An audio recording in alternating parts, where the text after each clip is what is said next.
libertad de América Latina aún guarda muchos secretos.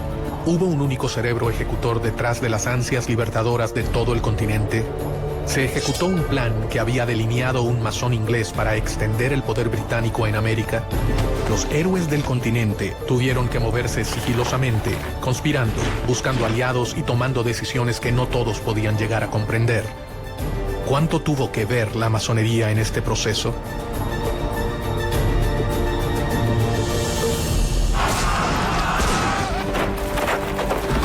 Los máximos libertadores de América, Simón Bolívar y José de San Martín, se reunieron una vez en su vida, a solas, a puertas cerradas en la ciudad de Guayaquil. Gran parte de la vida de los héroes transcurrió en un secreto absoluto. Sin embargo, nada es tan secreto como lo que ocurrió en aquella reunión. Se supone que discutieron los planes finales para la derrota de los españoles. ¿Cuál es la verdad sobre el rol de las sociedades secretas en la historia de la independencia de Latinoamérica? América no se hubiera independizado, sea la del norte, sea la central, sea la del sur, si la masonería no hubiera intervenido.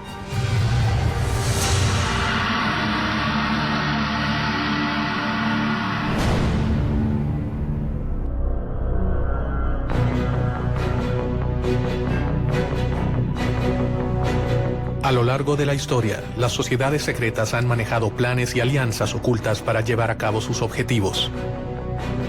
Archivos y documentos revelan una historia paralela al relato tradicional de la emancipación de América. Sospechosamente, estas sociedades nacieron en Inglaterra, el reino que con más énfasis reclamaba mayor participación en América. Inglaterra veía a América como una oportunidad para expandir sus colonias. La monarquía española tenía un monopolio comercial con sus colonias en América y no permitía comercio directo de sus colonias con ninguna otra monarquía ni con ningún otro imperio. ¿Las acciones masónicas buscaron reparar el reclamo inglés frente a España o fue una simple casualidad? Gran Bretaña tenía un problema muy serio porque nosotros éramos consumidores, pero que no podíamos consumir si no fuera a través del contrabando.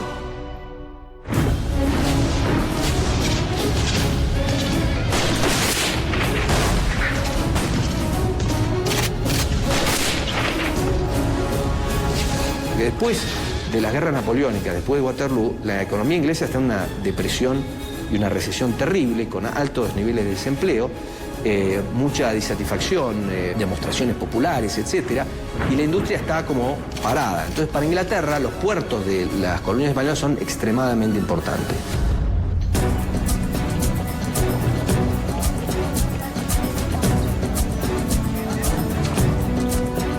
Inglaterra era el lugar ideal para que germinara un plan que podía cambiar el orden mundial para siempre.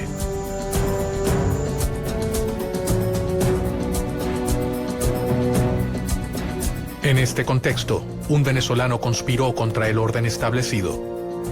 Francisco de Miranda. Miranda se va a convertir prácticamente en el americano más universal de su tiempo, en el criollo de mayor visión universal y de mayor preparación.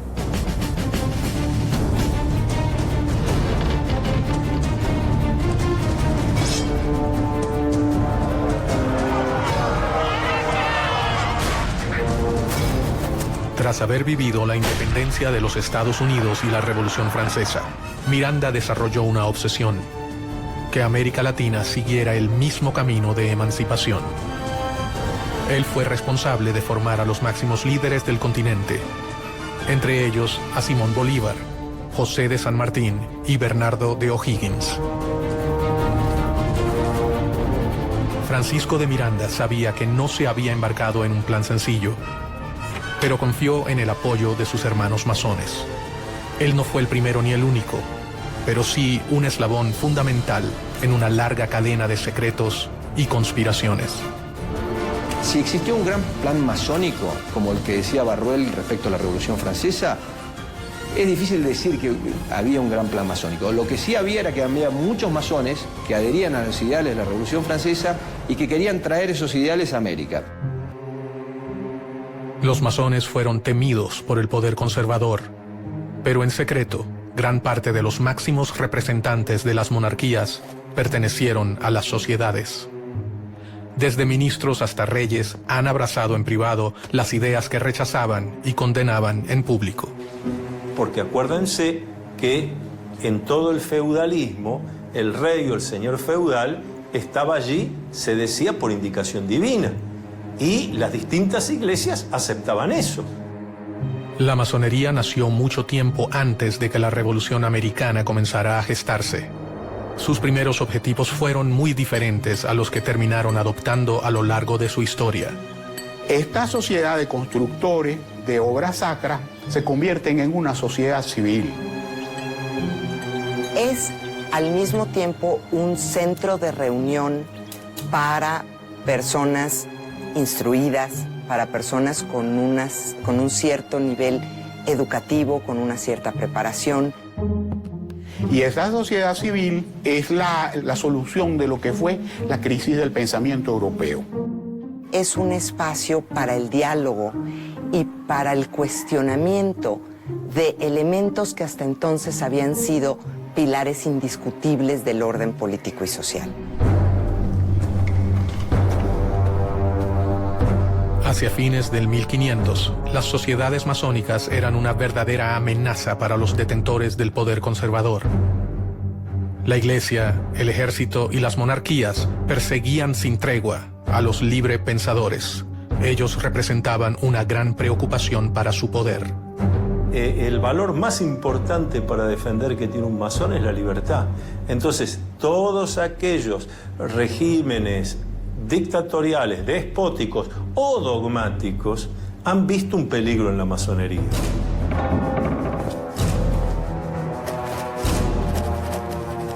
Clandestinamente, sin revelar sus verdaderas intenciones, los masones comenzaron a escalar posiciones en las estructuras tradicionales de poder.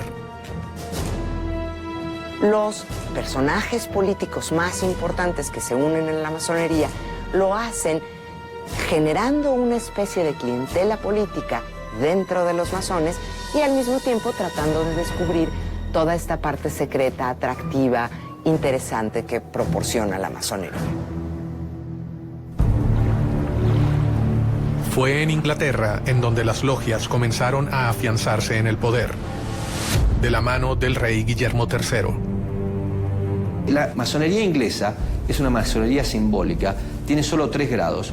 Y los masones ingleses son hombres honorables, que no conspiran ni contra la religión ni contra el rey.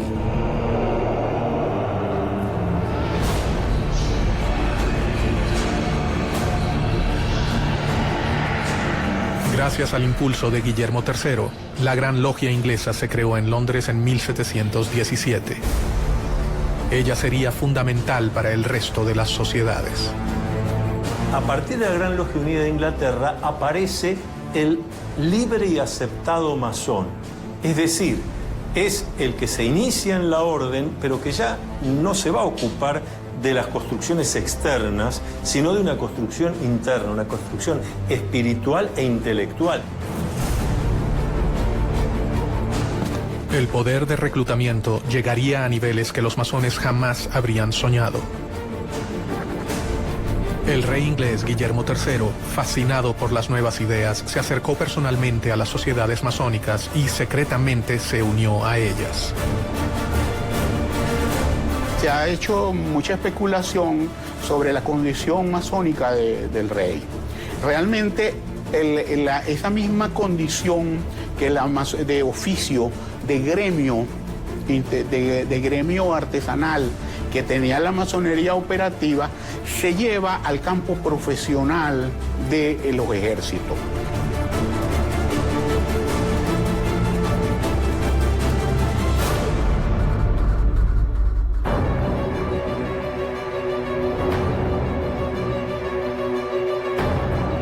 El accionar del rey inglés traería nuevos aires para la masonería europea. Se fundan logias en países como Irlanda, Escocia, Francia y Alemania. En 1726, la Gran Logia Inglesa abrió una sucursal en Gibraltar y en 1728 en Madrid y en Portugal. y al año siguiente en París. Pero la fascinación por las nuevas ideas no quedaría relegada a la corona británica. Años antes del comienzo de las luchas libertadoras en América, un hombre en la corte de España leyó una realidad de una manera totalmente innovadora y comenzó a idear planes para cambiar al mundo. Pedro Pablo Abarca de Bolea, el conde de Aranda. El conde de Aranda resultó ser un personaje muy importante en la historia de las colonias españolas en las Américas. Permitió el funcionamiento y la organización de tanto ideas de la Ilustración como reformas administrativas y propició en algunos sentidos la formación de algunas burguesías en el ámbito de España. Hay quienes creen que el conde de Aranda alcanzó los más altos grados de la masonería europea y que llegó a ser uno de los hombres más poderosos por debajo del rey de España. Su influencia sobre el trono y su compromiso con sus ideas podían cambiar al reino español para siempre.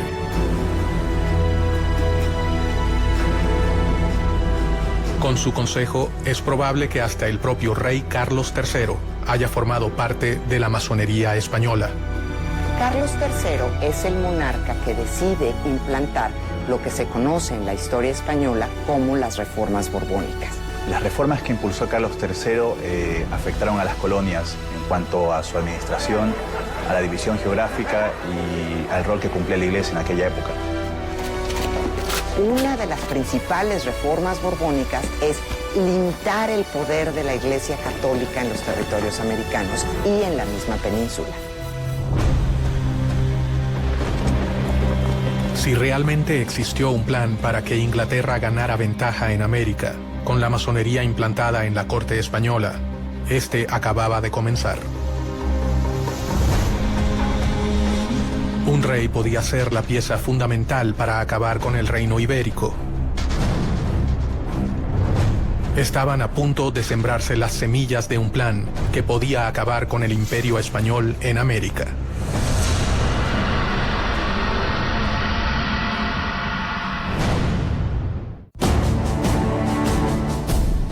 La masonería es una de las redes de sociedades secretas más importantes de la historia. Su organización cambió el rumbo de las relaciones entre América y Europa. Los grandes líderes de la independencia americana eran masones. Miranda, San Martín, Bolívar y O'Higgins fueron grandes maestros. ¿Qué intereses se ocultaban detrás de los planes masónicos? ¿Quiénes se beneficiaban?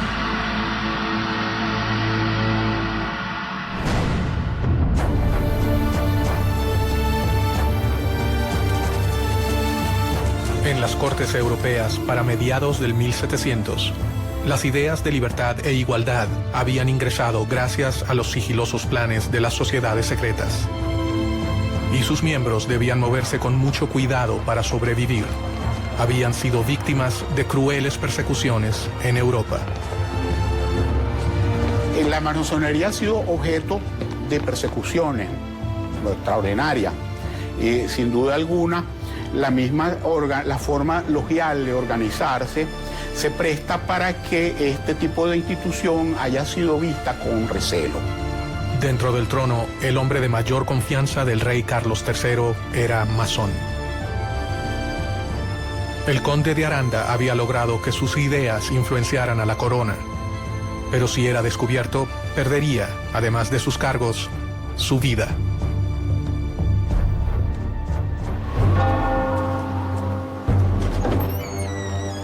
Obviamente que todo aquel que no respetaba los dogmas de la Iglesia Católica Apostólica y Romana era objeto de persecución por la Inquisición. La Iglesia tenía para los masones, eso era las mismas causas de herejía o la podría ser hasta la hoguera. Ningún masón podía violar los secretos de la orden y cualquier desliz podría finalizar en la muerte. En masonería existe un juramento de conservar el secreto. Y aquel que viola ese secreto, en el ritual de iniciación y en el ritual del juramento, se afirma que será castigado cortándole la lengua, tirando sus cenizas al mar, en fin, una serie de castigos muy violentos que son, desde luego, de orden simbólico. El objetivo de esta enorme cadena de secretos no era proteger a la persona, sino al cargo que esa persona había conseguido para la orden.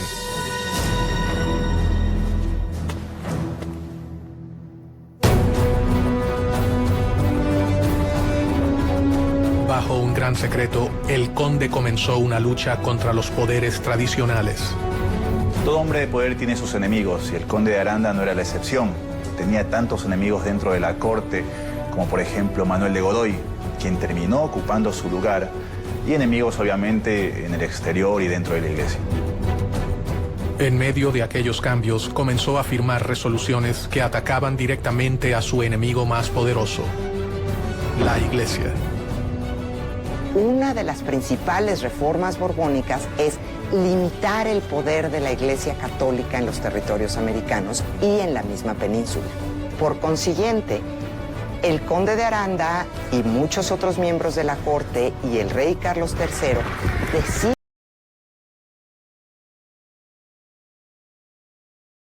jesuitas de España y expulsar a los jesuitas de los territorios americanos españoles, de las colonias españolas, para limitar el poder de la Iglesia Católica. América era un lugar lejano y complejo. Allí se mezclaban los poderes otorgados a los virreyes con el poder de la iglesia y las fuerzas extranjeras que buscaban beneficiarse, y los poderes que diferentes órdenes religiosas habían instaurado en el nuevo continente, especialmente los jesuitas. Ellos habían fundado ciudades, misiones y universidades, un gran ejército que respondería ante la voz de los seguidores de San Ignacio de Loyola. Aranda era un tipo brillante y él sabía, estaba consciente de las dificultades que implicaba gobernar territorios tan vastos como eran los territorios americanos y tan diversos desde la península. El conde de Aranda debía debilitar a sus oponentes si quería reducir el riesgo que corrían las logias. Y comenzó a pergeñar un plan secreto. Piensa que la mejor opción es dividir a América en 3 reinos independientes, gobernados por un miembro de la familia reinante, de preferencia por un hijo del rey, e implantar estos reinos independientes con una relación directa con España. Esto era para tener una relación más fluida con respecto al comercio y para que las decisiones no tardaran meses en llegar, o inclusive años. ¿Cuáles eran los verdaderos planes de Aranda? ¿Fortalecer a un imperio español o liberar a América para que pudiera comerciar libremente con Inglaterra? Los principales agentes de la época eran ingleses o franceses. Por tanto, aprovecharse de la posición de poder a fin de alcanzar el objetivo no era para nada descabellado. Fueran cuales fueran las verdaderas intenciones del conde de Aranda, sus ideas tenían fuertes detractores. Debía minar el poder de sus adversarios para que sus planes pudieran concretarse.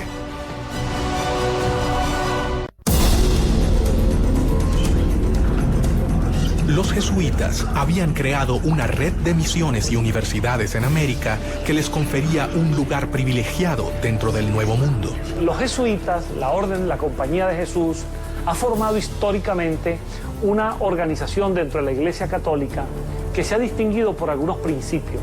Es una orden religiosa con una especie de estructura jerárquica militar. La Compañía de Jesús se había arraigado con fuerza en las colonias españolas en América. Habían logrado organizar a los pueblos originarios y gozaba de respeto y apoyo. Ellos tendrían capacidad de reacción frente a cualquier intento de cambio. Ahí hay varias contraposiciones, ¿no? Porque tanto el Marqués de Pombal, primero en Portugal y luego Aranda en España, van a impulsar procesos de modernización dentro de las coronas que replanteaban los mecanismos de conquistas que tenían en América Latina. El conde de Aranda consideraba que los jesuitas jamás habrían aceptado sus propuestas sin pelear. Enfrentarse a su poderosa organización habría sido fatal, así que ideó un plan para lograr sus objetivos. Y esta fue una de las causas para que los criollos empezaran a sentirse violentados por la corona española, pues sintieron que no se respetaba el papel de una institución que para ellos había sido siempre tan importante como era la Compañía de Jesús.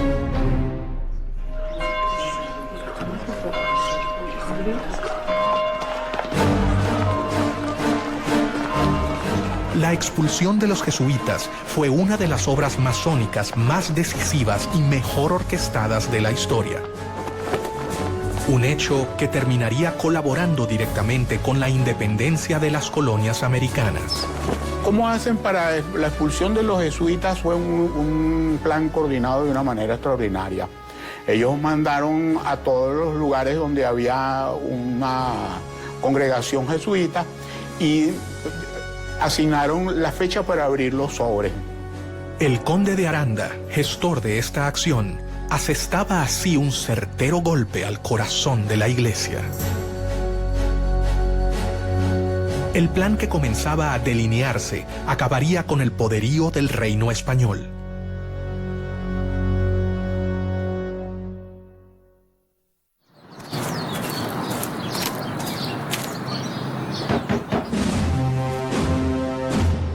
El decreto de Carlos III precisamente ordenaba que se abrieran los sobres ese día para que la operación no tuviera ningún tipo de resistencia. Al decreto de decir se abren los sobres, entonces esa era la gran noticia, y la gran noticia era que iban a ser expulsados de América todos los jesuitas. Pero en el momento que abrieron los sobres, esa fecha que se abrieron los sobres en toda América, en 24 horas estaban montados los jesuitas en los barcos y salían con destino al otro lado del Atlántico. Aranda había sentado las bases para terminar con las colonias españolas en América. Sin embargo, él nunca se imaginó que su plan se pudiera volver contra su propio reino.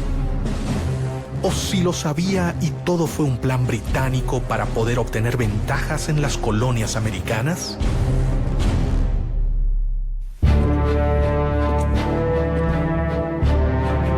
Pero no solo desde España se ideaban planes para las colonias.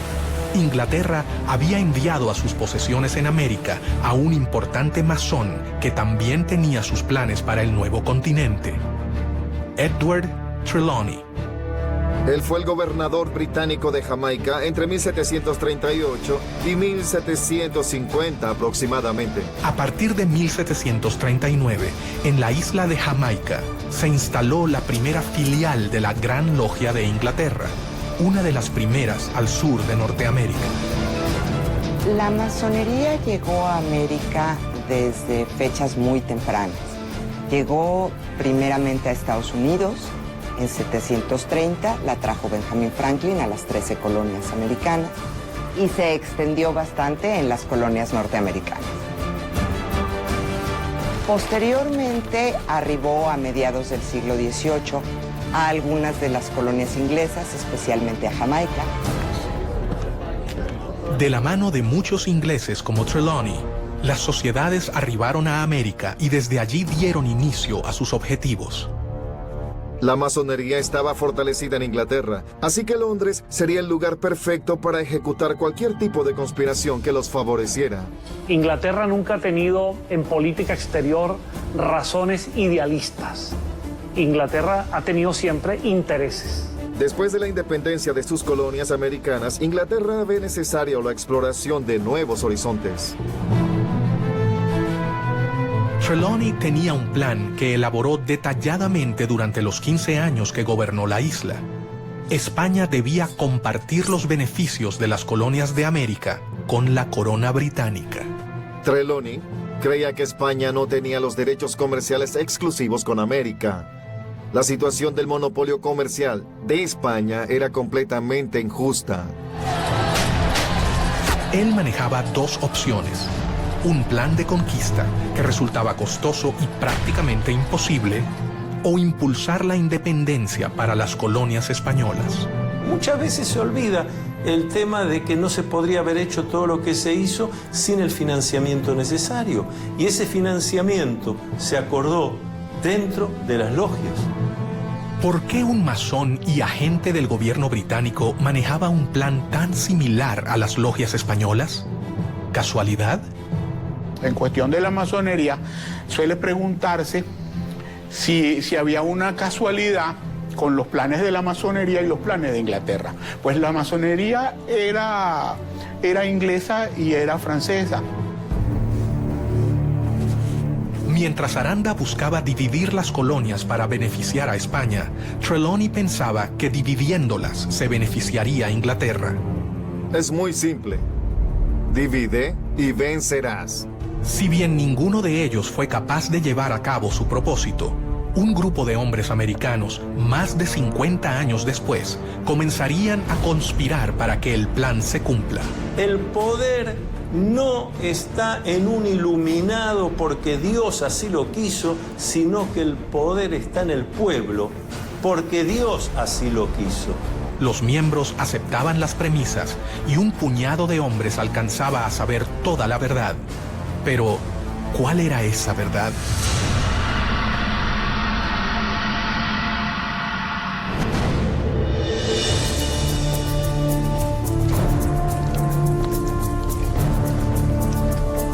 Los librepensadores llevaban a cabo una batalla interminable y desigual con la Iglesia. Si bien ésta había llegado al continente para evangelizarlo, ciertamente no tenía el mismo poder represivo que en los países de origen. El despotismo ilustrado tenía un plan para elaborar su crecimiento comercial, su incorporación a lo que era la evolución hacia el capitalismo, y la Iglesia tenía sus planes a largo plazo. En paralelo a la llegada de las logias al continente, los jóvenes americanos viajaban de América a Europa con el fin de transformarse en los administradores de las colonias españolas en el Nuevo Mundo. Francisco de Miranda fue el primero en llegar. Unos años más tarde viajarían Bernardo de O'Higgins, José de San Martín, Simón Bolívar, Andrés Bello López, entre otros. Otra vez, el lugar de reunión de todos ellos sería Londres.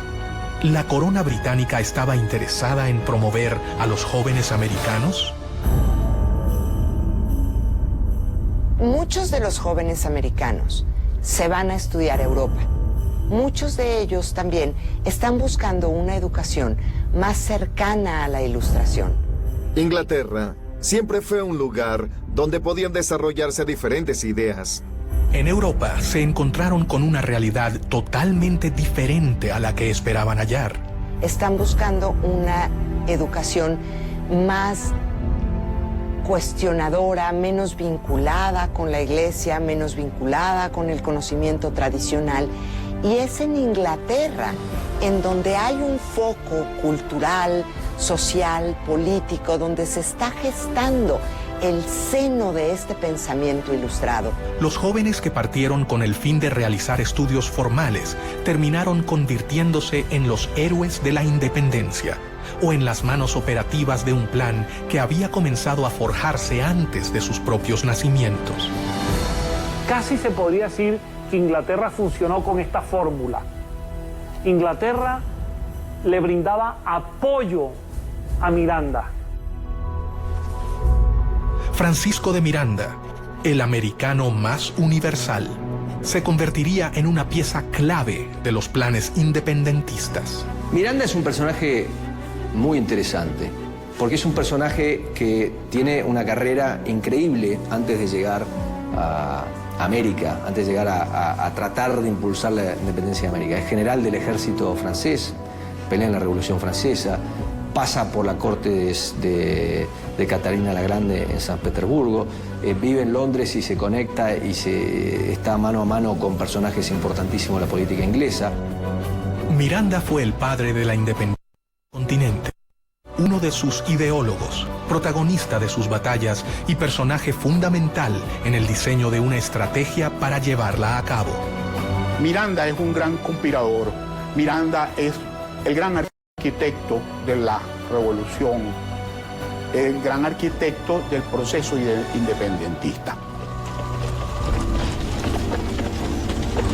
Miranda viajó hacia España en 1771, donde su vida cambiaría para siempre, y con ella el futuro de todo un continente. Sus contactos con la masonería le permite vincularse a Inglaterra para después convencer y sumarse con ciertas masones que estaban convencidos de que era necesario un proceso de emancipación para propiciar el libre comercio contra España.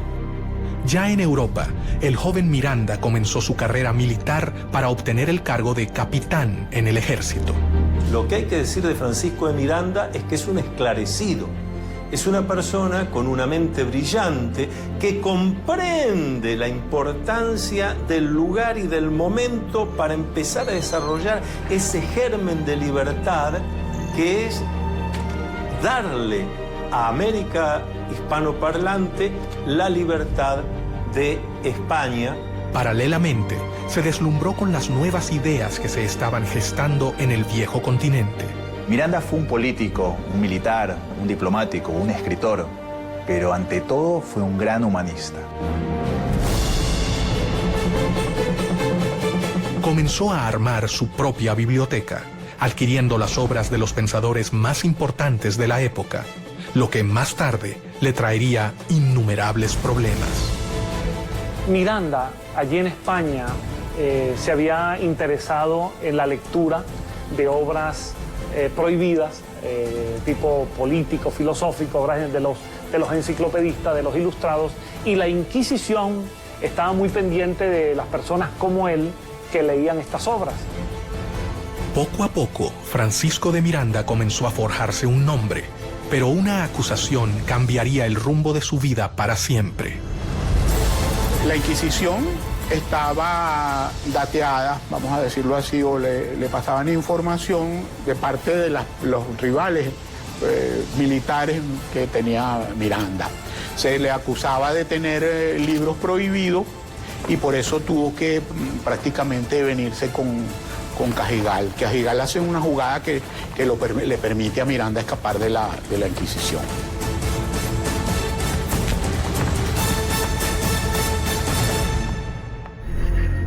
Y a partir de allí, Miranda es declarado prófugo de la justicia española, pasa a ser perseguido por España y obviamente, a medida que se van produciendo los acontecimientos, Miranda, cada vez la persecución de España es mayor. El 10 de julio de 1783 llega a los Estados Unidos. Ya se ha producido la declaración de la independencia, el hecho independentista de Estados Unidos, y Miranda se apasiona por ese proceso.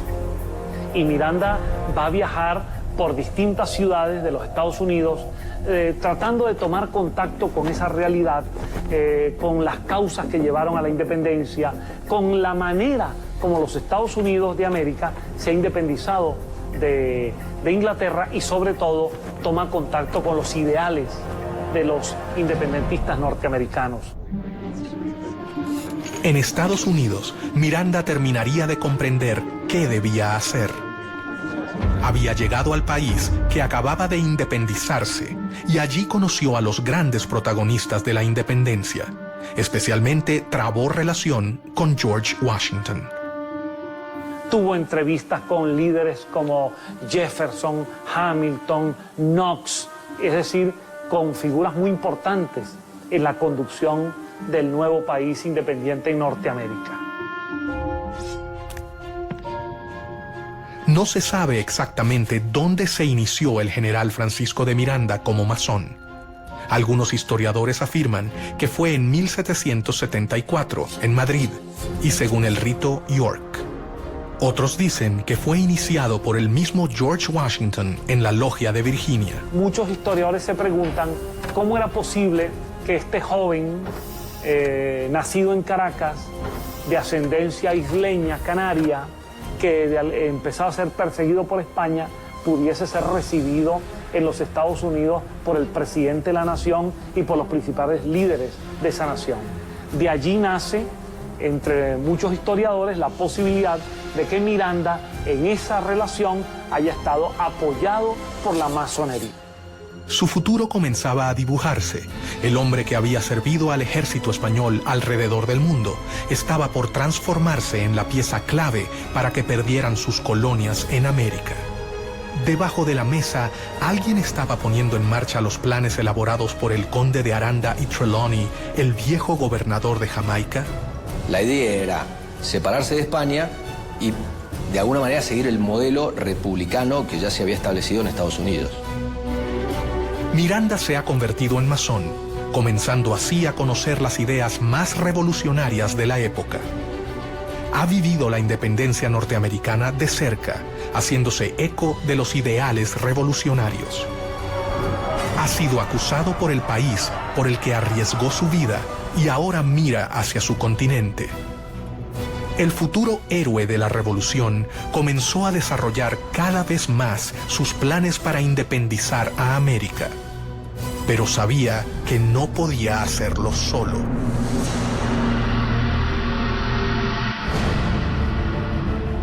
En su afán por independizar a América Latina de España, en diciembre de 1784, Miranda partió de Boston a Londres y de allí viajó por varios países de Europa. Su idea era conseguir el apoyo inglés para comenzar el proceso independentista de América Latina. En Londres, Miranda hallaría la tierra fértil que necesitaba para cumplir con su objetivo. Inglaterra había encontrado al hombre que finalmente los haría desembarcar en las colonias americanas. Miranda sí utilizó a Inglaterra, en el sentido de que Londres le sirvió de base de operaciones durante muchos años, en el sentido de que Pitt le dio algunos respaldos económicos indirectos, en el sentido de que hubo figuras del gobierno inglés que le apoyaron. Miranda decidió recorrer diferentes países europeos en búsqueda de apoyo para su plan. Y allí también, en las distintas logias europeas que Miranda visitó y en algunas de las cuales tuvo que estar bastante tiempo para convencer, para contestar preguntas, para ver cómo se podía hacer, para trabajar sobre mapas, etc. Allí también fue descubriendo quiénes eran los hermanos que tenía sentido que vinieran a América para ayudar, cuáles convenía que se quedaran allá y cuáles no se podía contar. En 1792 se encontraba en París, donde estaba en pleno desarrollo la Revolución Francesa. Sin dudarlo, Miranda decidió ponerse al servicio del gobierno revolucionario. Por segunda vez en su vida, se encontraba en contacto con ideales revolucionarios llevados a cabo por logias masónicas. Es que América dependía totalmente de lo que sucedía en Europa. América no tenía entidad política propia. América, para entender lo que pasaba en América, había que entender lo que pasaba en Europa. Y hasta 1815 Europa tiene una figura central que es Napoleón. Entonces, volviendo a la masonería, hay dos países donde la masonería tiene una importantísima influencia: Estados Unidos y Francia.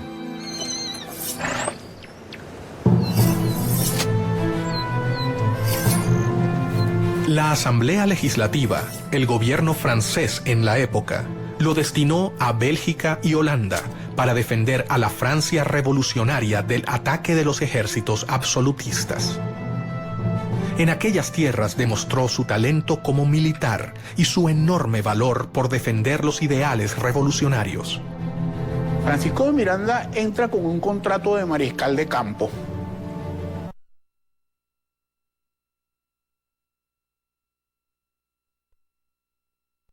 Parte activa en este proceso. Es muy interesante porque el sector al cual Miranda está vinculado es al de los girondinos, y en Caracas se le acusaba más tarde de jacobino.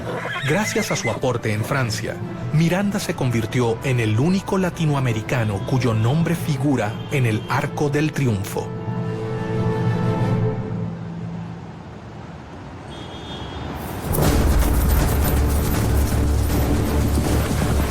Miranda era un enemigo de España.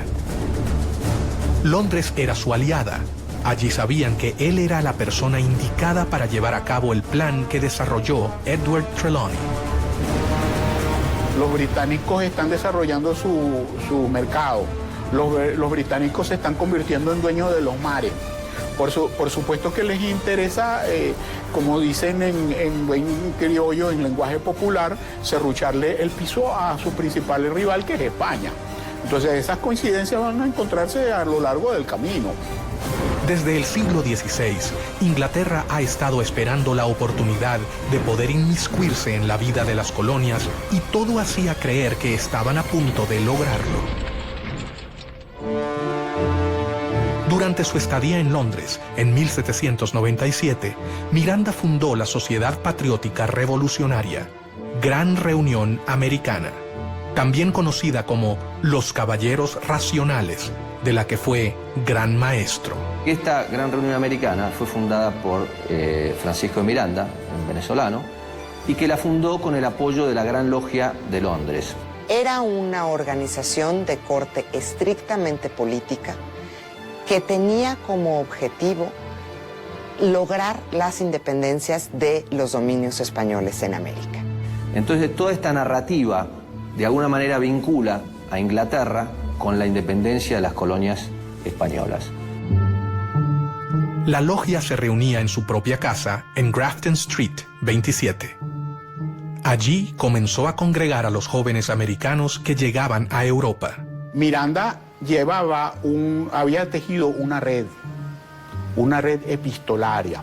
Bueno, el trabajo de Francisco de Miranda es el trabajo de alguien que se empeña en difundir como se hacía en aquella época, escribiendo cartas, dando conferencias a muy pocos, hablando cara a cara con unos y con otros, porque no había medios de difusión masiva. En estas reuniones comienza a preparar su plan más oculto. Estaba dispuesto a ofrecer su vida por la libertad de su continente y pensaba que un gran número de americanos seguirá su camino. La masonería le había enseñado el modo más seguro y efectivo de que sus planes llegaran a concretarse. La Gran Reunión Americana fue la simiente de una serie de agrupaciones que se establecieron por toda España, después en Sudamérica, en Nueva España e incluso en Estados Unidos y en Londres. En su propia casa, Miranda comenzó a seleccionar a los jóvenes que participarían de su logia.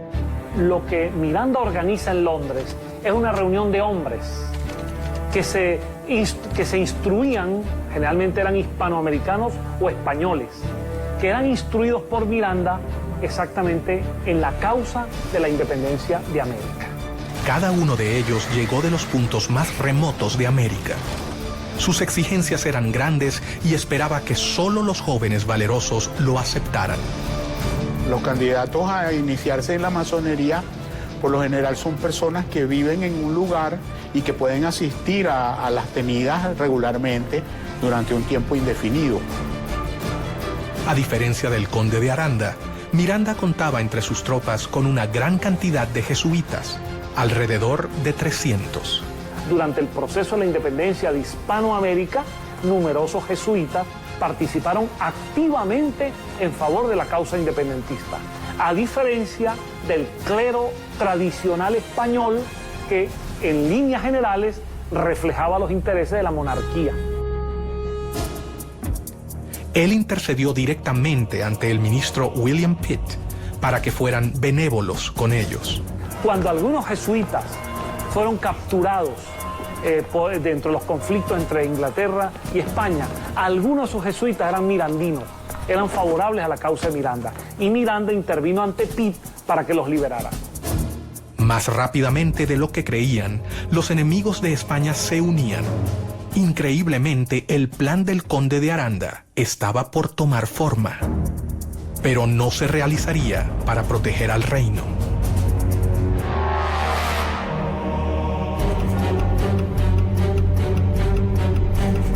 Francisco de Miranda sabía que la elección de los postulantes sería determinante para sus planes. Ellos tenían que ser líderes, comprometidos, fuertes y por sobre todo tenían que abrazar su causa y la masonería. No podía exponerse a que sus planes quedaran expuestos. Miranda había redactado un juramento, tal cual se hace en las logias masónicas, un juramento al estilo de Miranda, porque era un juramento para que aquel hombre se comprometiera a trabajar incansablemente por la independencia de América. Mucho secreto, valor y constancia son la égida que os escudará de los brazos de los tiranos, decía Miranda a sus adeptos.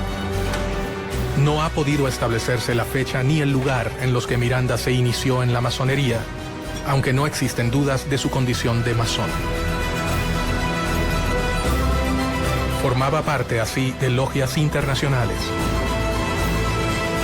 Su actuación dentro de las logias, su decisión de crearlas, se debía a un plan superior digitado por la Gran Logia Inglesa. ¿A quién respondía Miranda?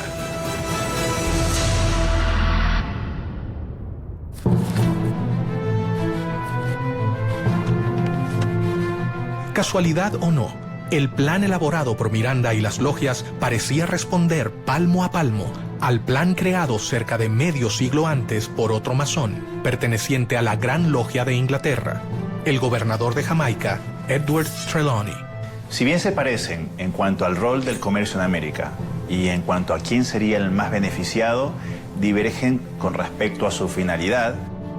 A diferencia de Trelawney y del conde de Aranda, Miranda puso en práctica lo que otros solo habían pensado. Es una época en la que se está dando una transición de un mundo constituido por instituciones, de una sociedad corporativa a una sociedad más individual. Para organizar sus filas, Miranda decidió no incluir hombres mayores de 40 años. El venezolano confiaba en que los jóvenes serían quienes lo ayudarían a culminar su plan. La inteligencia de Miranda lo llevó a comprender que para ciertas cosas necesitaba contar con lo que nosotros llamamos los ancianos sabios. Contactos políticos, diplomáticos, financieros. Pero para la ejecución concreta de la obra, lo que llamamos en masonería los grupos de masonería operativos, donde hay que ir a hacer cosas concretas, había que entusiasmar a la juventud.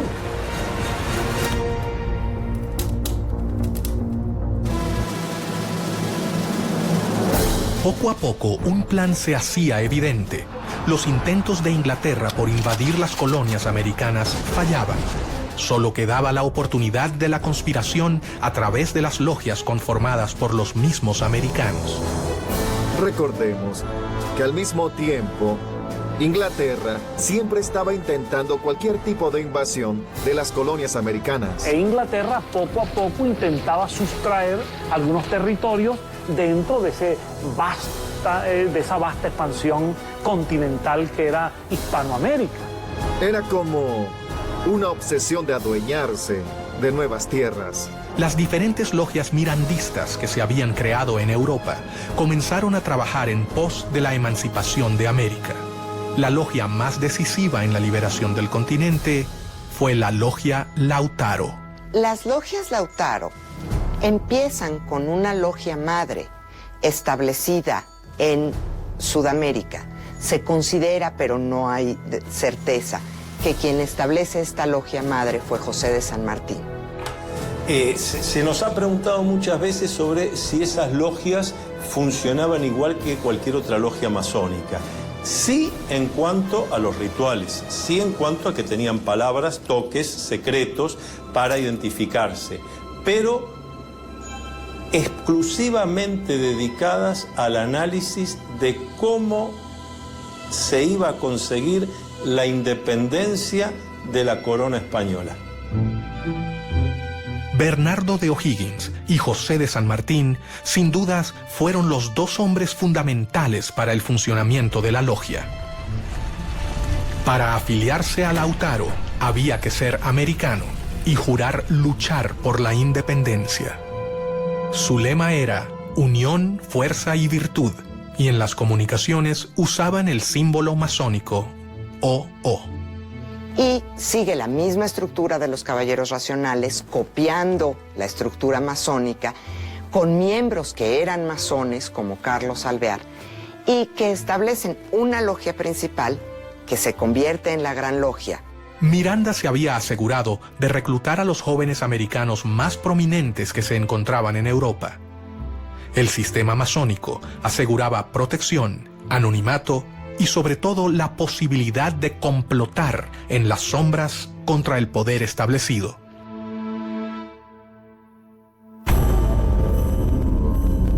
Mientras que las logias se afianzaban en América, sus líderes debían tomar las precauciones necesarias para proteger a sus miembros. La clave de la supervivencia se encontraba en sus intrincadas estructuras, su complejo modo de ingreso y su compromiso de silencio. Las logias que operaban aquí practicaban rituales masónicos que tenían que ver más que nada con el sistema de grados. Según el grado que cada hermano tenía dentro de la logia, era el conocimiento de la parte del plan que tenía. El ascenso del grado tiene que ver con la lealtad que hayas demostrado a la causa de la independencia o a la causa de los gobiernos independientes. Las logias Lautaro tienen solamente 5 grados y el último grado está destinado para los líderes militares, que son aquellos que van a controlar, que son aquellos que van a llevar el mando de las armas en las independencias y después, mediante las armas, van a sostener los gobiernos independientes recién establecidos. Ninguno tenía todo el plan, de manera tal que si alguno de los hermanos hubiera caído en manos del enemigo y bajo tortura se hubiera visto obligado a revelar algún secreto, el secreto que revelaba era apenas un trocito de la totalidad.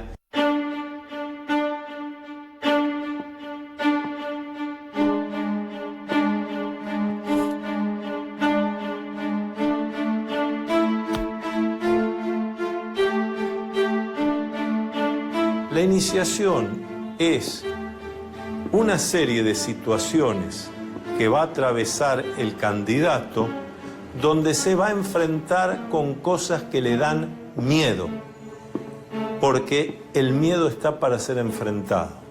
La ceremonia variaba según la logia y esta se podría realizar en diferentes lugares, como por ejemplo recámaras, sótanos e inclusive cuartos oscuros, donde se realizaba la iniciación. Entonces siempre está acompañado por un hermano que en masonería llamamos el hermano experto. Es el que lo acompaña. No hace el trabajo por el candidato lo tendrá que hacer. Enfrentar sus miedos, sus dudas. Pero va a estar bien acompañado. Está desde el principio entre amigos, está bien cuidado.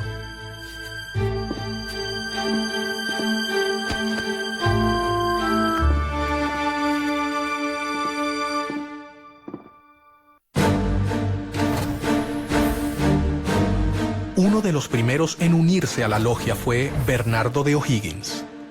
O'Higgins era hijo natural de Ambrosio O'Higgins, virrey del Perú. José de San Martín, O'Higgins, Simón Bolívar y tantos otros masones han recibido la influencia de Miranda de una manera muy concreta, muy positiva, porque son los que después llevan a la práctica con las armas la posibilidad de lograr países democráticos en América. A los 15 años fue enviado a estudiar a Londres y allí conoció a Miranda.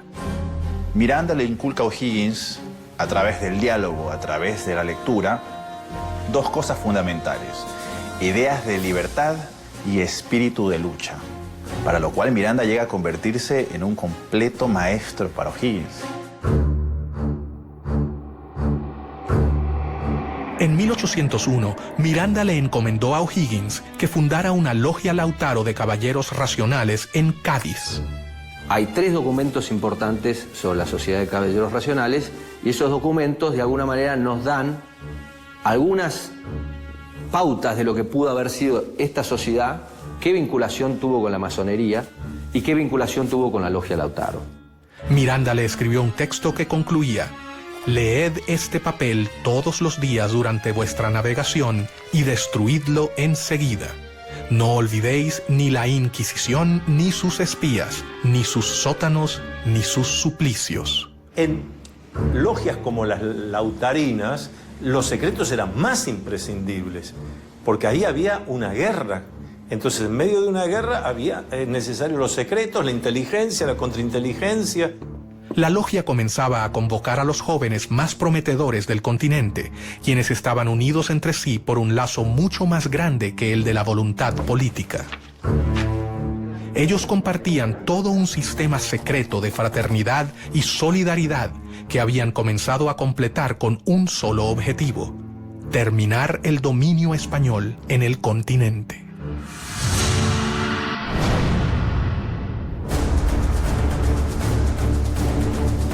Rápidamente, O'Higgins se convirtió en una persona de confianza del gran ideólogo de la independencia latinoamericana. En una de las tertulias que solían compartir, Bernardo le narró la historia del cacique Lautaro. Miranda, inspirado en su vida, bautizó así su logia. Lautaro, en homenaje a un cacique de un pueblo originario de nombre Lautaro, que había combatido y había muerto peleando contra el ejército español del rey. Entre los amigos de Miranda se encontraba su compatriota Juan Bolívar, el padre de Don Simón, a quien conocería en el primer viaje que éste realizó a Europa. Una relación compleja, no una relación fácil. Vamos a ubicarnos históricamente. Miranda nace en Caracas en 1750. Bolívar nace en Caracas en 1783. Cuando Bolívar está naciendo en Caracas, Miranda está en los Estados Unidos, concibiendo a sus 33 años toda la relación de conocimiento de la independencia de los Estados Unidos y proyectando su lucha independentista en América. De modo que la diferencia de 33 años es muy significativa para entender la relación entre estos dos gigantes de la independencia americana. Bolívar llegó a Cádiz en 1803 y rápidamente fue admitido en la sucursal de la Gran Logia Americana, la Sociedad de Caballeros Racionales. Mientras que sus seguidores comenzaban a prepararse en Europa, Miranda decidió intentar realizar la primera revolución. El objetivo sería su país natal, Venezuela. Se habla de un intento fallido, una intentona de golpista incluso de Francisco de Miranda en Coro y en Ocumare. Esto es una historia muy interesante porque ahí hay un inicio de la independencia. Para ello, primero viajó a New York. En los Estados Unidos, él concibe una expedición con la cual invadir las costas venezolanas y él pensaba que desde allí se iba a incendiar la pradera, se iba a lograr que los pobladores lo vieran a él como un redentor, como un liberador y a partir de allí se iba a producir un estallido de independencia en Venezuela y en el continente. En febrero de 1806 partió rumbo a Venezuela con 3 barcos, uno de ellos llamado Leandro, por su hijo. La guerra había comenzado.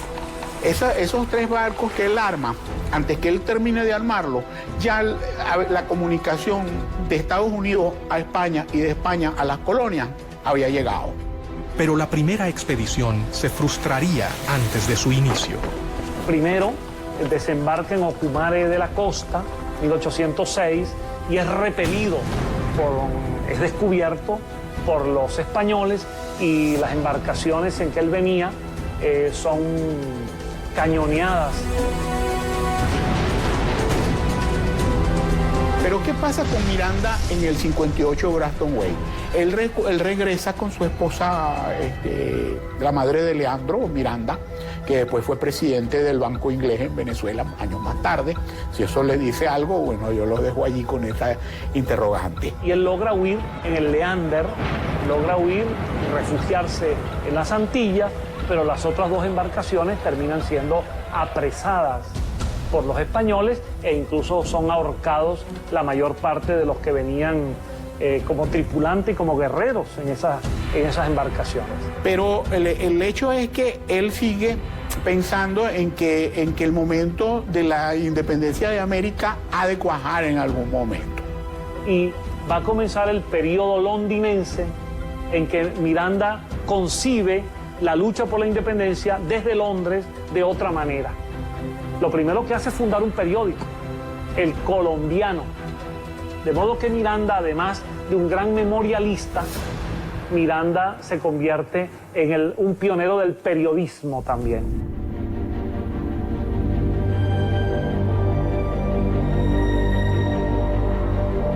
En 1806, Bolívar recibió el grado tercero, o maestro, en la logia simbólica London número 5 de Inglaterra.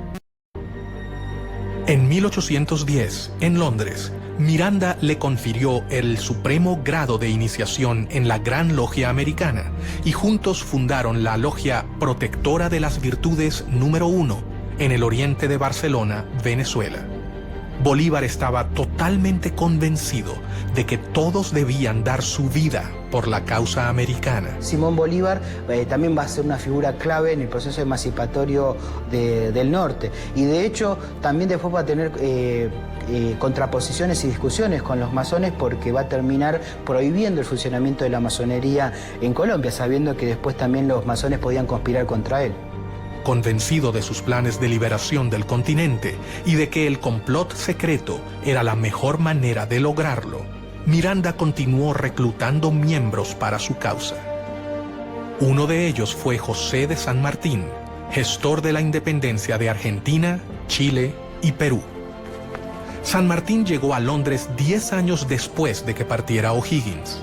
Algunos historiadores señalan que el paso de San Martín por Inglaterra es muy significativo, porque es precisamente allí en donde él se reúne con intelectuales, con políticos, para discutir el tema de la independencia de las colonias. Durante la campaña había conocido a Lord Macduff, un noble escocés que lo introdujo en el mundo masón en general y en la causa americana impulsada por Miranda.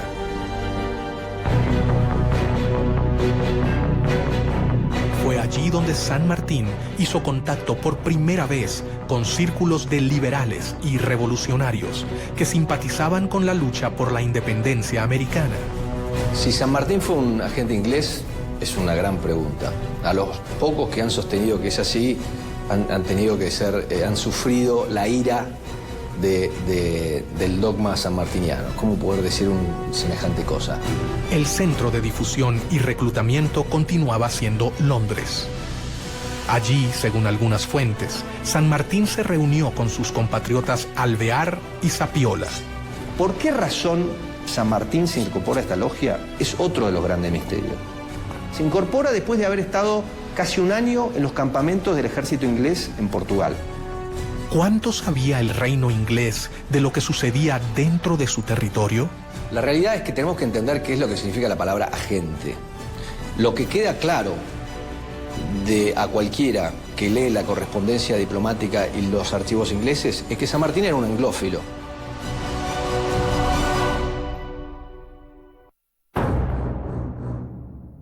Miranda sabía que había logrado dar el primer paso. Las logias en Europa se fortalecieron y sus miembros estaban totalmente convencidos de la necesidad de la independencia. El siguiente paso era mucho más arriesgado. Se debían fundar filiales en el continente americano.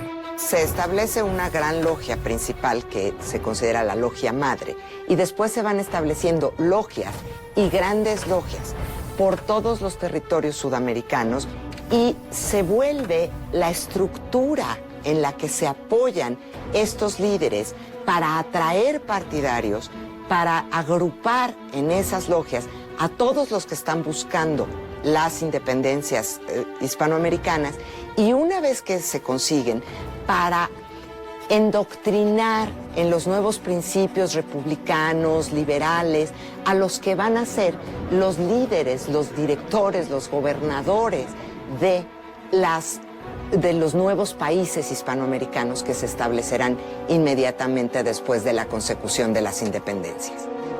Miranda había logrado reclutar a los hombres más prometedores. Su plan estaba en marcha, pero el poder de España era superior a la resistencia que podían brindarle los futuros ejércitos revolucionarios.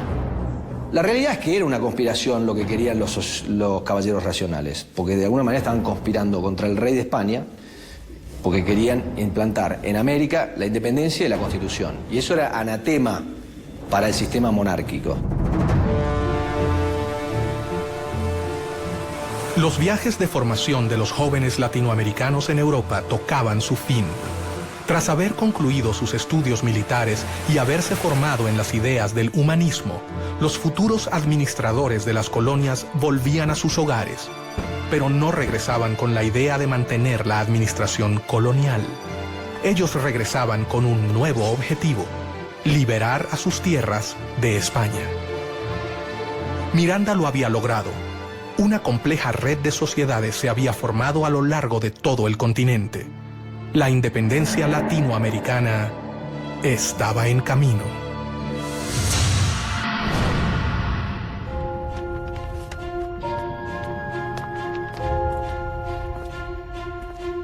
Mientras tanto, un hecho externo colaboraría con la causa: la llegada de Napoleón al trono de Francia y la instauración del Primer Imperio llevaron a Europa a una era de guerras, caos, alianzas y traiciones. Y entonces Napoleón tiene que desarrollar estrategias para atraerse adeptos en España. Y una de esas estrategias es utilizar a la masonería como herramienta. Hasta el momento en que ellos iban conquistando una ciudad, iban conformando logias y iban dejando sus cuadros masónicos como una suerte de control de la sociedad civil.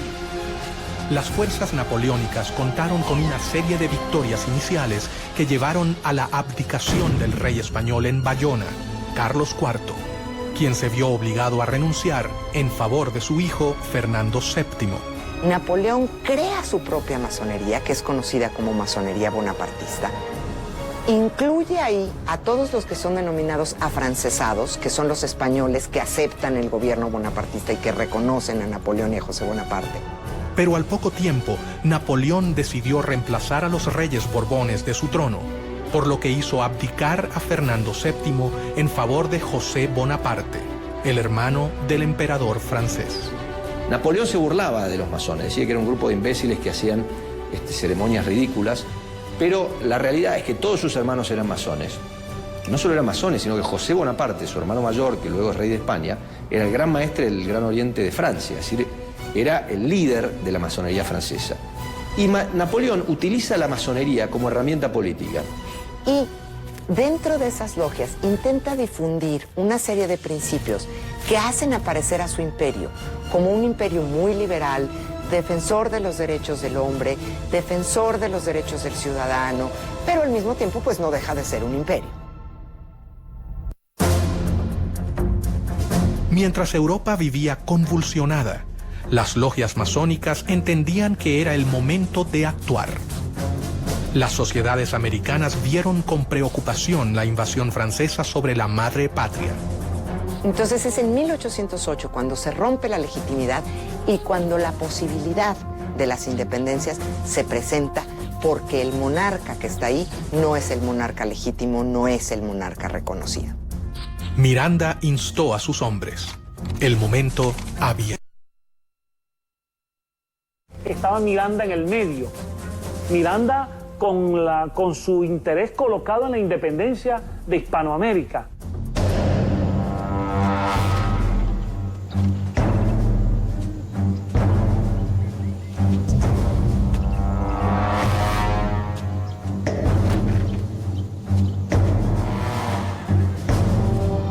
La primera logia masónica mexicana se creó en 1804, a principios de la lucha por la independencia en Ciudad de México, en la calle de las Ratas, número 8.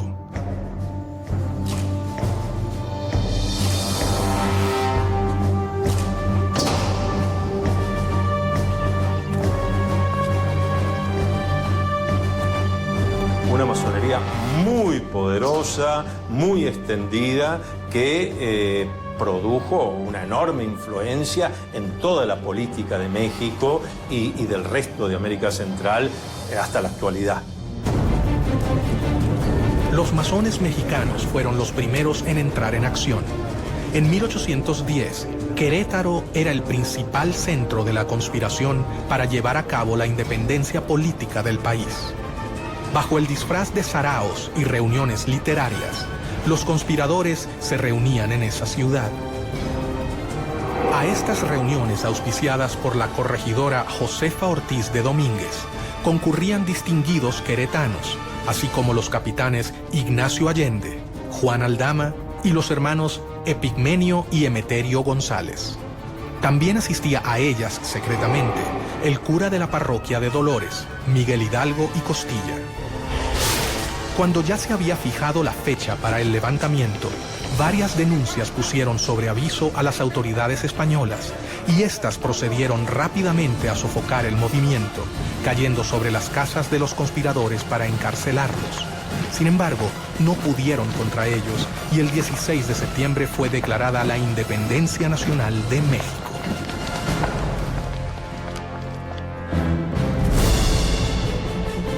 Bolívar y Miranda se reunieron en Londres, dispuestos a no posponer más sus planes independentistas. De hecho, el joven Bolívar toma la iniciativa, no autorizada por la Junta de Caracas, de invitar a Miranda a volver a Caracas. Bolívar partió de Londres rumbo a La Guaira, donde llegó en diciembre de 1810. Pocos días después, también llegó a La Guaira Francisco de Miranda. Cuando Bolívar retorna a Caracas, Miranda, por discreción, toma una embarcación una semana después. Y Miranda llega a finales del año 1810 a Caracas, una semana después que Bolívar ha llegado. Miranda volvió a Venezuela a instancias de Bolívar, que había comenzado las guerras por la independencia. Los acontecimientos se precipitan en Caracas. El 5 de julio de 1811, el Congreso de Venezuela se firma el acta de la independencia, se declara entonces formalmente lo que ya casi venía desde el año anterior y se firma la independencia de Venezuela. Para ese acto de la independencia, Miranda es diputado y firma el acta de la independencia.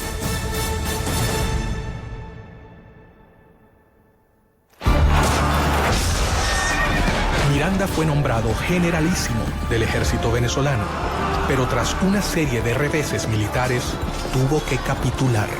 Una de las causas que han forzado a Miranda a capitular es la pérdida de Puerto Cabello, que era la primera plaza militar de Venezuela.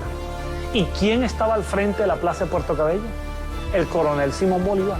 Miranda y otros 400 patriotas a los que al capitular se les había prometido la posibilidad de exiliarse, fueron apresados. Fue tomado prisionero por un grupo de oficiales venezolanos, entre ellos Simón Bolívar. Y cuando ve a Bolívar, a Miguel Peña y a otros más que lo estaban deteniendo, Miranda exclama en una de las frases que más ha marcado el destino venezolano, una frase dramática hasta el día de hoy. Miranda dice: bochinche, bochinche. Este pueblo lo único que sabe hacer es bochinche. Y finalmente Bolívar es un agente histórico de aquellos que lamentablemente intervinieron para que Miranda fuese detenido. En mi opinión, un verdadero lunar en la historia de Simón Bolívar, la detención.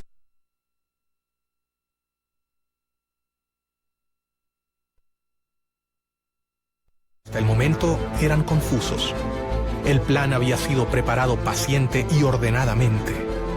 Los masones no podían contar con un mejor contexto para ejecutar sus planes de independencia. América era un reguero de pólvora que quedaba a 10.000 kilómetros de la metrópoli que la dominaba desde hacía casi 3 siglos. De hecho, las logias masónicas permitieron resguardar este funcionamiento para permitir organizar y libertar a América dentro de un gobierno que era opresivo. Los masones habían cambiado definitivamente los libros y sus reuniones por las armas. Era el momento de la acción.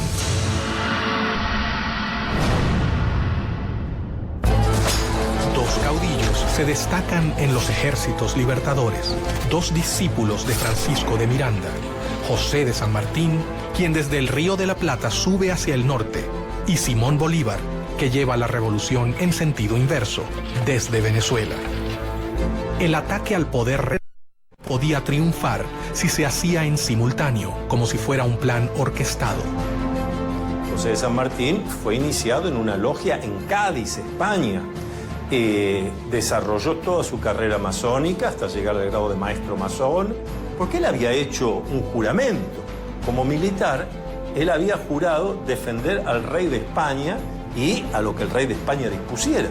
Y ahí se ve la grandeza masónica de San Martín, que a pesar de en ese momento ser atacado por muchos de los que hasta ese momento habían sido sus compañeros, él decide ponerse por encima y hacer lo que había que hacer. El cónsul norteamericano en Buenos Aires, a principios de 1819, dice claramente, hasta ahora, el principal aliado de Inglaterra en esta parte del mundo es San Martín. De hecho, hay cartas del cónsul inglés en Buenos Aires, Robert Staples, en el año 1817, en donde se reúne con San Martín y San Martín le dice que San Martín le pide que Inglaterra le haga llegar a él en privado sus puntos de vista de cómo tiene que seguir el tema de la revolución. Pero Fernando VII logró regresar a su trono y cuando lo hizo, consciente del poder de las logias, instaló nuevamente el régimen absolutista. Persiguió el constitucionalismo, el liberalismo y la masonería, a los que reprimió con la policía y la Inquisición. Pero la batalla estaba prácticamente perdida. Primero, cuando decían vamos a fernandear, en cierta medida, lo que estaban diciendo es vamos a generar una monarquía constitucional, que en algunos casos era llegar a simplemente constituir un mecanismo de gobierno del pueblo, pero todavía respondiendo a un monarca o algunas organizaciones centrales. El proceso de independencia encontraba escollos. Las diferencias entre sus actores crecían. Todo parecía indicar que era más sencillo ponerse de acuerdo en liberar a América Latina de España que en sentar las bases de un nuevo tipo de sistema de gobierno.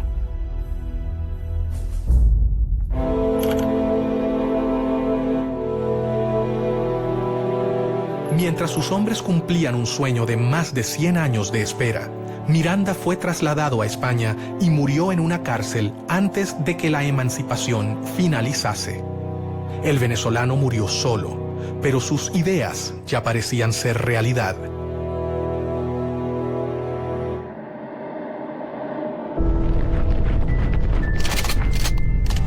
Los conflictos en Europa y España ocurrían tal y como lo había previsto Pedro Pablo, conde de Aranda, cuando sostuvo ante el rey Carlos III: jamás han podido conservarse por mucho tiempo posesiones tan vastas, colocadas a tan gran distancia de la metrópoli.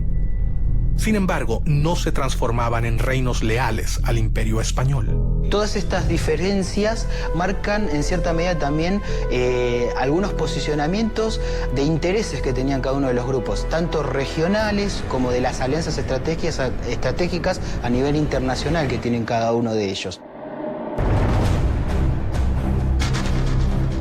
Los masones siguieron sus planes. Cientos de miles de hombres de todo el continente han abrazado su causa. Sin embargo, un hecho dejaría abierta para siempre una pregunta que jamás ha podido ser respondida. El 26 de julio de 1822, en medio de las batallas, los dos generales, Bolívar y San Martín, realizaron una reunión a solas en la ciudad de Guayaquil. Era evidente, era necesario que se reuniesen los dos grandes libertadores, Bolívar y San Martín, que hasta ese momento no se conocían personalmente. Este va a ser su primer y único encuentro en 1822. Ellos conversaron y esas palabras, que nadie jamás supo, cambiarán la historia del continente. ¿Qué ha pasado ahí? ¿Qué ocurrió? Se ha especulado mucho, pero no lo sabemos. Pero no lo sabemos precisamente porque como buenos masones conocían todos los secretos y algo los lleva a tomar esas decisiones. Bajo una de las versiones más popularizadas, por ejemplo, en la Argentina, la influencia inglesa fue bastante nefasta y de alguna manera impidió que San Martín terminara su tarea liberadora y que de alguna manera lo forzó a retirarse de América en su entrevista con Bolívar. Tras conversar a solas, los hombres se despidieron. Pero al salir, la realidad había cambiado. Bolívar finalizaría la gesta independentista. San Martín se retiraría a Europa. Yo no sé si San Martín era un agente inglés. Lo que sí sé es que San Martín era un hombre que tenía convicciones políticas muy conservadoras, que era conveniente para Inglaterra. ¿Tuvo algo que ver Inglaterra en esta reunión? El hecho es que los historiadores, algunos historiadores, han registrado que el propio saludo que se dan San Martín y Bolívar al conocerse en Guayaquil es un saludo típicamente masónico.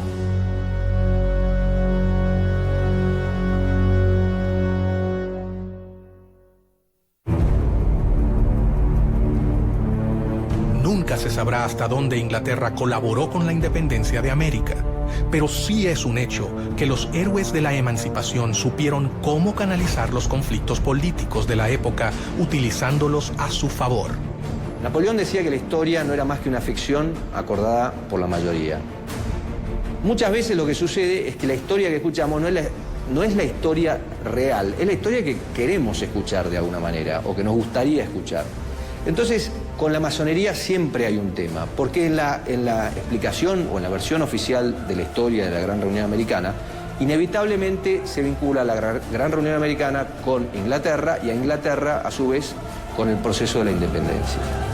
El plan de Trelawney, la recomendación del conde de Aranda y el sueño de Miranda lograba ser concretado por estos jóvenes que cumplieron con sus promesas hasta el final: liberar al continente americano. Yo te puedo decir que la independencia de toda América, América del Norte, América Central y América del Sur, es el resultado del trabajo de los masones en sus logias y de un plan masónico universal.